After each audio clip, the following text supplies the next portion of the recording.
Selamat pagi saudara-saudaraku yang baik. Malam telah kita lalui. Istirahat kita disertai Tuhan. Kini kita memasuki pagi yang baru, di hari yang baru.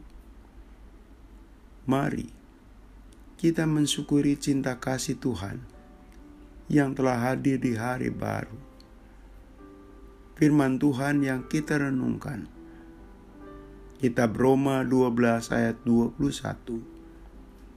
Janganlah kamu kalah terhadap kejahatan, tetapi kalahkanlah kejahatan dengan kebaikan. Saudaraku, kejahatan dan kebaikan selalu mewarnai kehidupan. Keduanya amat berbeda satu sama lain. Namun, selalu keduanya ada dalam kehidupan kita. Kejahatan menghancurkan kehidupan, dan kebahagiaan manusia direnggut olehnya. Sedangkan kebaikan menciptakan hidup menjadi lebih baik dan indah. Lantaran kebaikan, manusia tersenyum bahagia. Meski kejahatan merupakan kekuatan yang merusak, sayangnya, ada manusia yang asik bergelimang kejahatan. Ucapan, pikiran, dan perbuatannya tidak membawa ketenangan dan ketentraman. Karena itulah saudaraku, betapa pentingnya kebaikan dan amat berbahayanya kejahatan.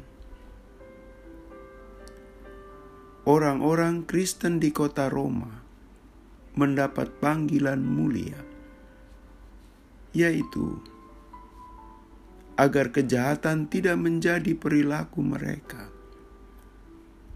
Mereka diminta mengalahkan kejahatan, sehingga hidup mereka menjadi orang Kristen sejati. Caranya, mereka hidup dengan mengasihi satu sama lain dan juga menghadirkan kebaikan, mewujudkan kebaikan sebagai realitas. Saudaraku, suatu hari seorang kakek menemukan pohon pepaya yang sedang berbuah di depan rumahnya. Tinggal beberapa butir saja. Dia menduga seseorang telah mencuri pepayanya. Hal ini membuat sang kakek dan istrinya sedih dan terkejut karena hal tersebut. Setelah merenungkannya, sang kakek membayangkan betapa miskinnya si pencuri itu, dan betapa sulitnya dia menjalankan aksinya. Dia harus bersembunyi di tengah malam agar tidak ketahuan, dan mesti berjuang memanjat dalam kegelapan untuk mengambil pepaya itu. Keesokan harinya, lelaki tua itu dengan sengaja meletakkan sebuah tangga di bawah pohon.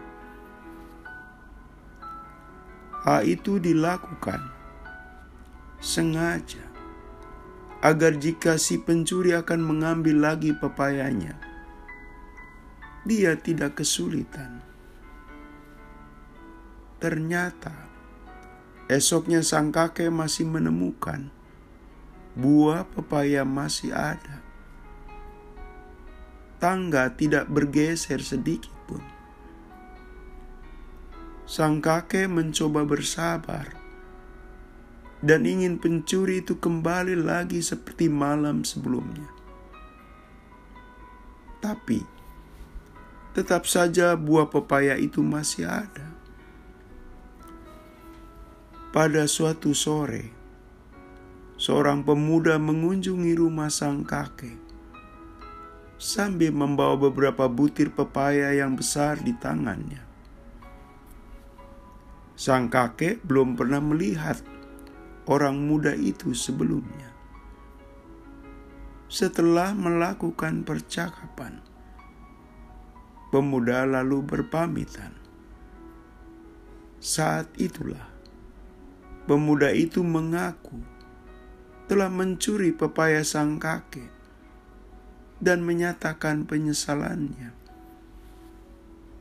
Dia berkata, "Kakek, sebenarnya saya mau mencuri lagi sisa buah pepaya yang ada.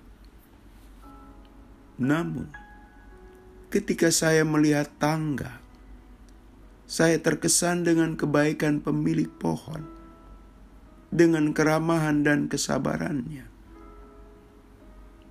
Dari sana, saya memutuskan untuk tidak mencuri lagi dan hendak mengembalikan pepaya yang saya curi. Itulah sebabnya sekarang saya datang membawa pepaya yang saya beli sendiri di pasar untuk menebus kesalahan saya." Saudaraku, mengubah hati seseorang ternyata bisa tanpa teori yang rumit, melainkan dengan praktik yang membuat seseorang tersentuh. Tindakan kebaikan sang kakek mampu mengurungkan niat buruk pemuda itu untuk mencuri lagi. Cara kakek itu tidak dengan rangkaian ribuan kata-kata nasihat, tapi dengan tindakan sederhana yang nyata. Jika demikian, sebenarnya tidak hanya sang kakek yang bisa mengubah hati seseorang. Anda bisa. Begitu juga pun saya bisa. Kita semua bisa. Saudaraku, di sekeliling kita ada saja bentuk kejahatan, dari kelas teri sampai kelas berat.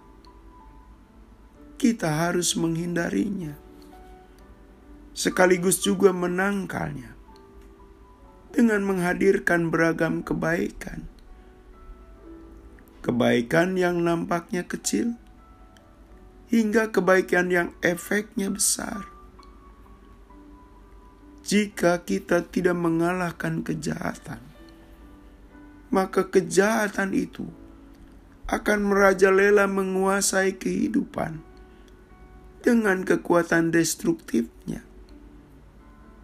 Dan jelas, kita sendiri yang kelak menuai kerugian. Karena itu, di akhir pekan ini, mari wujudkan kebaikan sesuai kemampuan kita. Kita berdoa. Tuhan, oleh kekuatan dari-Mu, kami hamba-Mu, mampukanlah menghadirkan kebaikan. Mampukanlah kami mematahkan kejahatan dengan kebaikan. Dalam nama Tuhan Yesus kami berdoa. Amin. Selamat pagi saudara, selamat berakhir pekan bersama Pendeta Emeritus Supriyatno. Tuhan memberkati.